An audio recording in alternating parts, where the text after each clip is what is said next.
Canyons District Board of Education Vice President Mont Millerberg passed away on February 23rd after suffering a stroke.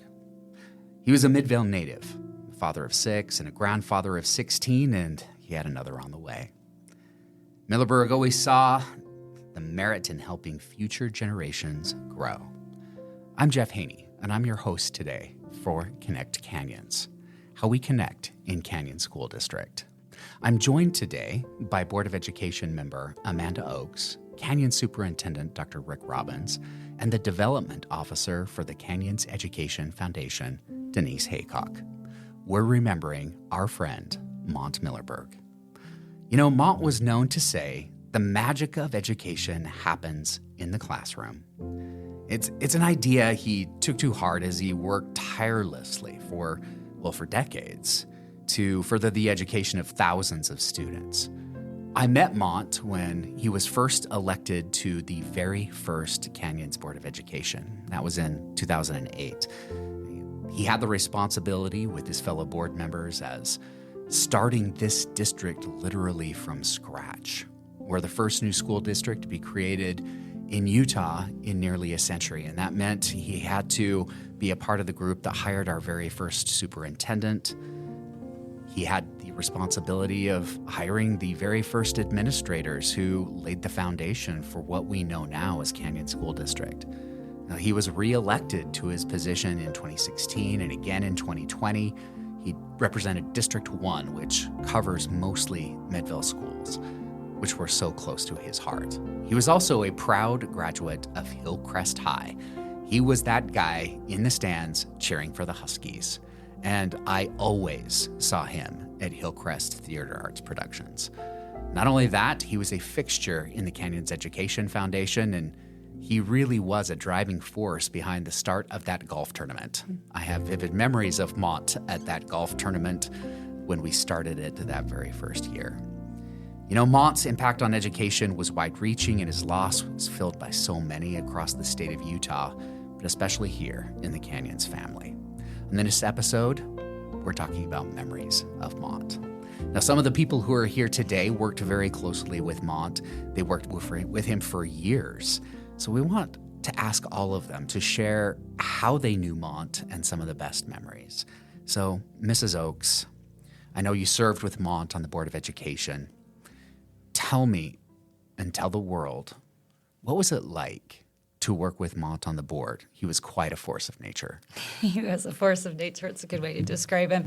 I got on the board at the beginning of 2019. And at that time, he and I were fellow board members. And I was a little intimidated by Mont. He was known for expecting excellence. I think he's always expected excellence of those around him. But he's also extraordinarily fair. So I got to sit up on the stand next to him, and I quickly came to realize that beneath that veneer that could come across as a little salty sometimes, he actually had a very soft interior. And who he was full of love for other people. He really believed in the importance of setting up the best possible opportunity for all kids to learn. And that included kids from high socioeconomic status, low socioeconomic status, everyone in between. And he would often say, his wife, Kris, is a huge part of who he was in his service, that she is a teacher, I believe she did special ed, that they understood every child could learn. And he was there to advocate for them fiercely. So he was. And, you and I had talked earlier this week about Mont telling you, I wish that I could go and do a lot of humanitarian missions. Mm-hmm. Maybe that's what I'll do next. And your response was, Mont, on the Board of Education, what you do for some of the homeless and refugee families in our area, that's your humanitarian mission. Absolutely. I totally feel that way. I mean, he was funny about it. And this was actually just a handful of days before he passed unexpectedly. And I was sharing with him some different educational humanitarian projects I'd come across with individuals doing, and he said, maybe when I graduate to the next level, that's what I'll do. And I laughed. It's exactly what I said. I said, you have provided a profound service for kids who needed an advocate. And I can't overemphasize that enough. When I stop to actually think about the numbers on that, it's pretty mind-blowing. It is. Now, Superintendent Robbins, we all know that Mont was a Husky through and through. And so he was that guy who always asked, well, what about Hillcrest? As somebody who worked with Mont and knew his advocacy of all those Midvale area schools, tell us what you think about what his major contributions were to serving District 1. Yeah, I mean, when you really look at his contributions, I don't know how you truly can measure the impact felt, especially in the Hillcrest Midvale community. When you look at the hundreds of millions of dollars that he was largely responsible for to ensure that all of our schools in Midvale are what they are today, I think that's quite a legacy. And he's so proud of those schools. And you think about, our grand opening ceremonies at each of those schools, he would always have, just some really poignant thoughts about his time growing up in Midvale and going to school there and his experiences that he had. And I think about the elementary teacher that he talked about often, about really taking an interest in him and making a difference as early as kindergarten, to fifth grade. So he's going to be sorely missed, and his legacy and impact on the Hillcrest community will go on for generations. So we're really grateful for all of his service. We did some math in writing his in memoriam, and 35% of all of the money Canyons District has spent on renovations and construction at school has been spent on Midvale area schools, and that was all during Mont's time on the board. That was his advocacy for his district. That's $270 million. We have a new high school in Midvale. Hillcrest was rebuilt. We rebuilt Midvale Middle. We rebuilt Midvale Elementary. We rebuilt Mid-Valley. We did renovations to East Midvale. And Mont was an advocate through and through to ensure that those schools were on the list for reconstruction or renovation. In fact, I was there. I was in the room when Mont was advocating for Midvale Elementary to be the very first elementary rebuilt with funds from the bond that the voters graciously approved in 2010. He was insistent. And it was he was a force of nature, but it was also beautiful the way that he stood up and he said, no, this is what we're going to do for the children of Midvale. We're going to send the signal that every child in our district, regardless of their circumstance, goes to school in a world-class building. And he was so proud that day. I remember it like yesterday, the groundbreaking for Midvale Elementary. And he was very proud to say that the very first elementary Canyons District built was Midvale Elementary. Now, another thing that he did was he was very instrumental in starting the Education Foundation. And he was serious about making sure people in the community knew the kind of support that they could provide beyond, joining the PTA or an SEC, but financial contributions, in-kind contributions, being part of the golf tournament. I would like to say that he also was, a man of service, very much so. What were his contributions, Denise, on the Education Foundation? What I loved about Mont was every year when the board was handing out assignments, Mont would say, I'm doing the Education Foundation. No one is taking that away from me. It's my favorite assignment. We'd have to arm wrestle him for it. Yes, and he loved it. And he wasn't just part of the foundation. I mean, he was there for every meeting. He was there for every event. He just embodied what we were going for. And for me, he was like my biggest cheerleader. From when I started, Mont was that board member. And I agree with you, he was a little salty at first, and I was a little intimidated at first. But he became a true friend to me and to the foundation and how he cared. So when you talk about the golf tournament, one of my favorite memories is Mont in his socks and sandals up at Wasatch State Park, and it's 30 degrees, and we're out getting ready to do a golf tournament in September. And he came back very cold, and he learned his lesson there that you no longer wear socks and sandals to a golf tournament. But he was our biggest advocate. When I started, they said, do you think you can raise $25,000 in the golf tournament? I'm like, I don't know, maybe. And we've now grown the golf tournament to where we bring in about $100,000. And it is Mont's favorite event, but he also showed up for the galas, for the fun bus. He's the first one on the bus. He wants to hand out those checks. He loved seeing the teachers and the kids so excited about the projects we were funding.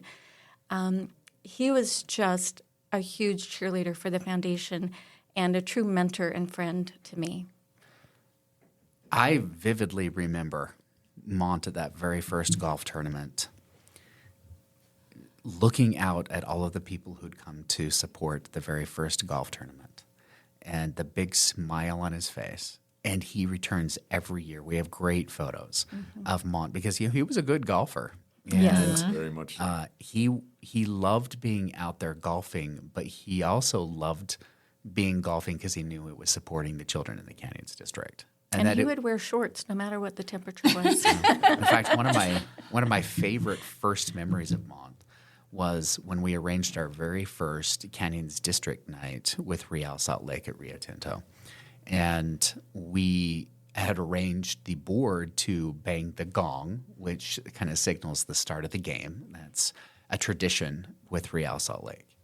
And I had sent a note to all members of the board asking them to wear, very similar clothing. So when we had the photographs, it looked professional. And I had asked them to wear their Canyons District polo shirt and khaki pants. And I immediately received a message back saying, I will be there in shorts. You don't tell me what to wear. And I thought, oh my goodness, Mont is mad at me. But he wasn't mad. It was just, Mont was very direct. And you always knew where you stood with him. Mm-hmm. And then 5 minutes later, he would make a joke and you would realize he wasn't being mean. He was just, he said what he thought. And then he followed up by showing you his love. Mm-hmm. He had a gruff exterior, and often you didn't know if he liked you. But then you realized that was Mont. And he showed his care and affection in so many different ways. Now, I'd like to read a line from his obituary, and it was written by his family. And it says, quote, "Given Mont's legacy, nothing would make him prouder than if we all continued to embody the values of love, family, joyful living, and community service that he exemplified." So, Amanda, what would you add to that? How would you want people to remember Mont, and in particular, the legacy that he lives behind in education? How he and Kris raised their family taught me a lot of lessons. In fact, I was looking through my phone. I have so many notes dedicated to parenting advice that they gave me, like ideas that I took from them. I mean, the two of them were incredibly creative at making sure that they raised a posterity that cared about their community, cared about other people, were very hardworking. Work ethic was a huge part of their household, and that they celebrated life together. And watching how he did that in his 70s, I used to say to him all the time, Mont, I want to be you when I grow up. And I really meant that. I still mean it. I look at what they've created and it's pretty inspiring. But it flows out from their family and spills over into the community. They take that commitment to the community and making a difference very, very seriously. I would say that that's part of the Millerberg legacy as a whole. So, Denise, what would you like people to know 10 years from now when they look back on Mont's time on the board? What was his legacy in education in Canyons District? I would say that he wanted to make sure we were doing the very best for the students and teachers. Mm-hmm.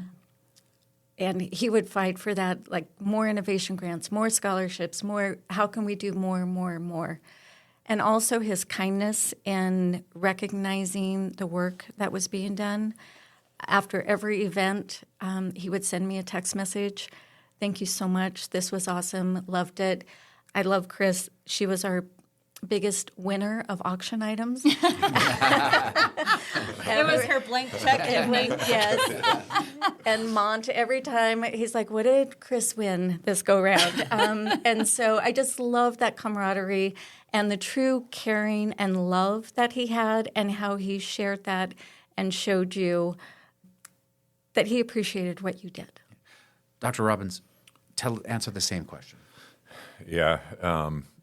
I think one of the biggest impacts that he had on me is he really taught me and embodied what a servant leader really is. And for example, I think one of the best memories I have is each time our transportation department would host a barbecue, Mont would send me a text and say, "Hey, are we smoking over at the bus yard?"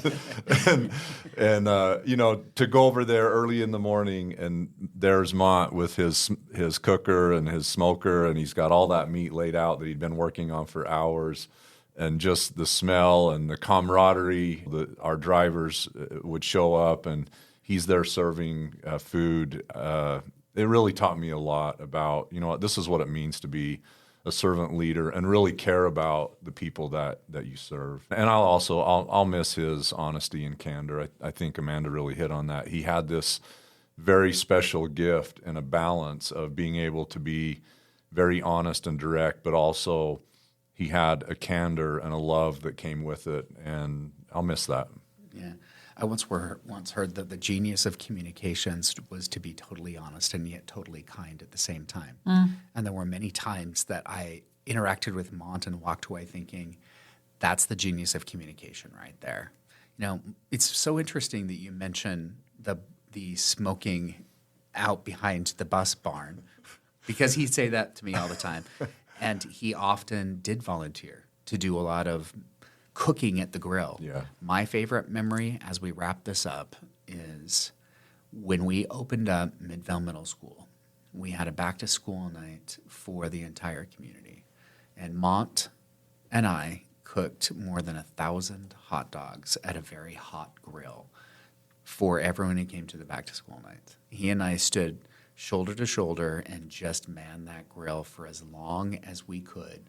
And people kept coming because they wanted to see their new middle school. And we laughed and we talked and we burnt our hands, but it was so much fun. It was giving back, but it was at that place. I would look over at Mont, and he knew everyone who came by. Every person, he knew who they were. And he said something fun about every single one of them. And if he didn't know them, he would welcome them with a huge smile. And he was so proud that they had that new Midvale Middle School, and so many people were coming to their back-to-school night. And I'll bet we stood in front of that grill for 2 hours cooking hot dogs. I don't even know how many. There were thousands, seemed like. But that time with Mont was very special to me. Mont Millerberg's contributions to the district really, in my mind, can't be overstated. He cared deeply about every one of the students who attends Canyons District, and in ensuring that the district will continue to provide a place of learning and growth for so many years to come. While we honor his legacy in education, we also honor the man, someone who fought for what he believed in, showed compassion for his community, and loved his family deeply. He will be missed. He was an important part of the Canyons family, and these are our memories of Mont. Thank you for joining us today for Connect Canyons.